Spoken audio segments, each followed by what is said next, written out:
Hey, how's it going, guys? Welcome back. This is Ashford, and welcome back to the Stanley Parable. I Let me start off with saying I'm sorry. I accidentally walked out of the closet the last time, right after ending the recording, so we might have missed a small bit of narration. But apparently, I am now player number 2.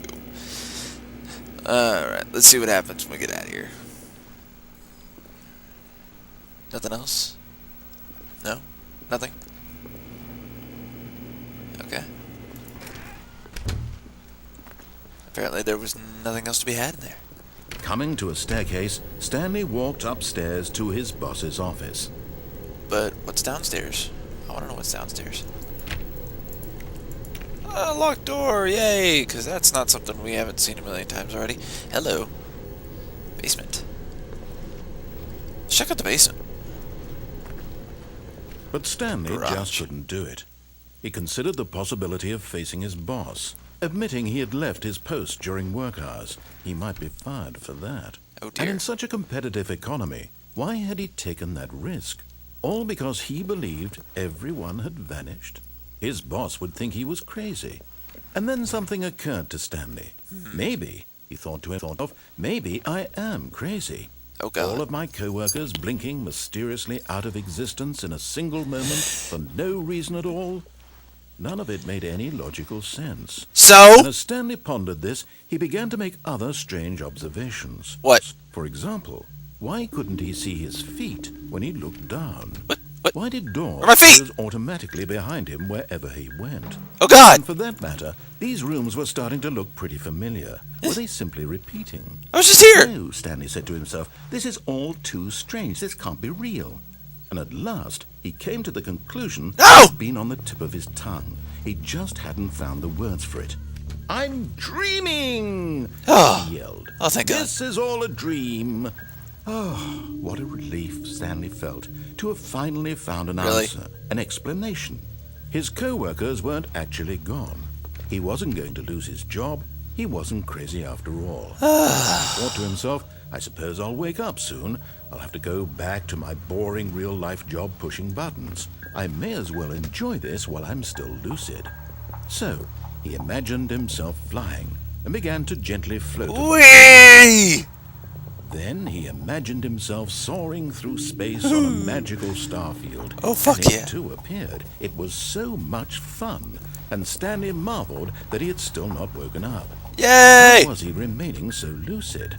And then perhaps the strangest question of them all entered Stanley's head.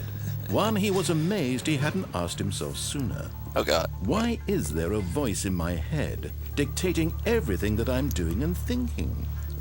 Oh, Now God. the voice was describing itself, Shut being up. considered by Stanley, who Shut up. found it particularly strange. I'm dreaming about a voice describing me, thinking about how it's describing my thoughts. Ah! He thought. And while he thought it all very odd and wondered if this voice spoke to all people in their dreams, the truth was that, of course, this was not a dream. How could it be? Was Stanley simply deceiving himself, believing that if he's asleep, he doesn't have to take responsibility for himself? Stanley is as awake right now as he's ever been in his life. Oh God. Now, hearing Run! the voice speak these words was quite a shock to Stanley. After all, he knew for certain, beyond a doubt, that this was in fact a dream. Did the voice not see him float and make the magical stars just a moment ago? How else would the voice explain all that? This voice was a part of himself too. Surely, if he could just... He would No. prove it. No! He would prove that he was in control, that this was a dream. So Ah! he closed his eyes gently, and No! he No! invited No! himself No! to wake No! He felt the cool weight of the blanket on his skin, the press of the mattress on his back, the fresh air of a world outside this one. Oh God. Let me wake up, he Please. thought to himself. I'm through with this dream. I wish it to be over. Let me go back to my job. Let Okay. me continue pushing the buttons. Let me see something. Please. It's all I want. I want my apartment, and my wife, and my job. All I want is my life exactly the way it's always been. My Stanley's got, life is normal. Stanley's got a wife? I am normal. Everything will be fine. Yay. I am okay. I feel better. I feel better. Wait. Why am I still here? Wait! Stanley began screaming. Please, someone, wake me up. My name is Stanley. I have a boss. I have an office. I am real. Please, just someone tell me I am real. No! I must be real. I must be. Can anyone hear my voice? God, oh God, oh God. Who am I? What the hell? What the hell is going on? And everything went black. Ah! What the hell, man? This is the story of a woman named Mariella. Mariella woke up on a day like any other. She arose, got dressed, gathered her belongings, and walked to her place of work. But on this particular day, her walk was interrupted by the body of a man who had stumbled through town talking and screaming to himself, and then collapsed dead on the sidewalk. And although she would soon turn to go call for an ambulance, for just a few brief moments, she considered the strange man. He was obviously crazy. This much she knew. Oh, Everyone God. knows what crazy people look like. And in that moment, Wait, did she you? thought to herself how lucky she was to be normal. I am sane.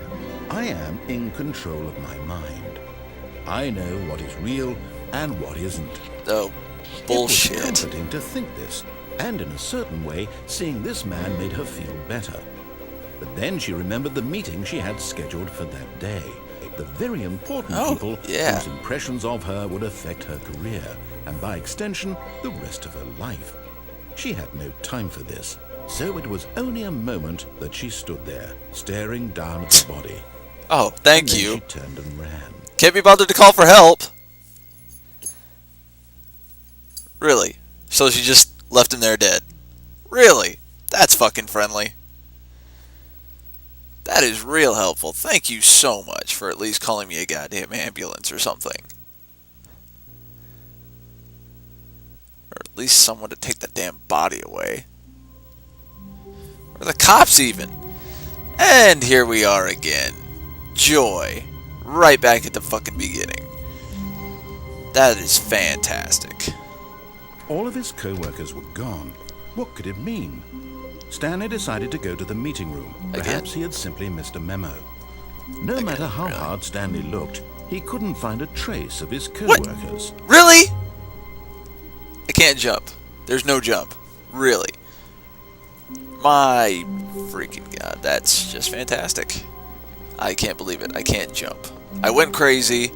I died.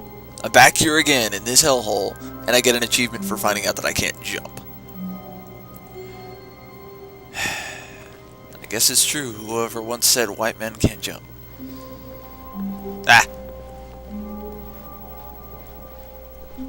When Stanley came to a set of 2 open doors, he entered the door on his left. You know what? Fuck you. You just had me killed and going crazy. I'm taking the door on the right.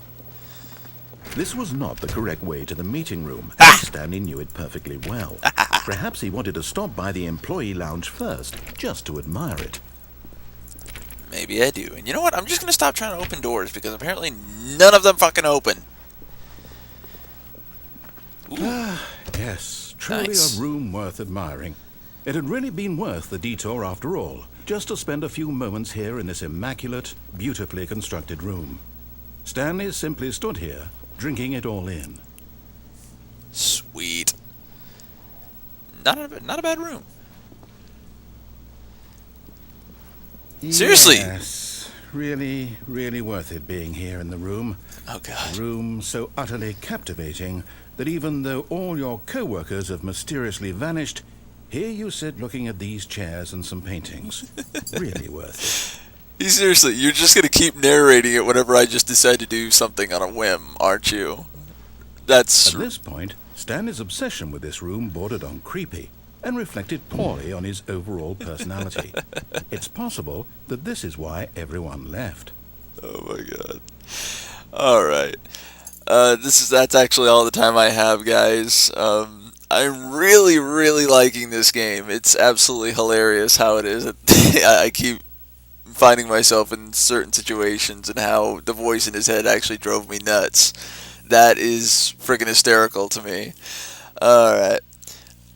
I'll see you guys in the next video. I'm actually really looking forward to continuing this, and I hope you guys are enjoying it.